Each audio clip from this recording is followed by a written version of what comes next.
некеңізге 5 жыл толмаған болса, онда сіз жас отбасы деген депозит аша алатынын білдіңіз ба?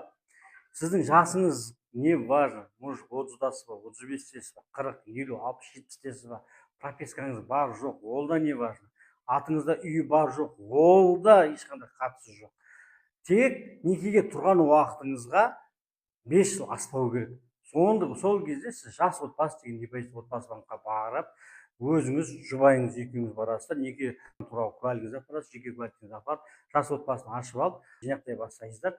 Егер бір жылдың ішінде ақша жинап қойған болсаңыздар, бір жылдан астам мүмкін жинайсыз ба, 2 жыл, 3 жылда жинайсыз ба, бірақ депозит ашылғаннан бір жылдан кем болмау керек. Сол кезде 50% болып, бағалау көрсеткішіңіз дейді, оценочный показателіңіз 5-тен асқан болатын болса, онда сізге отбасы банк, егер сіз төлемақы қабілетті растайтын болсаңыз, онда 6% несие береді.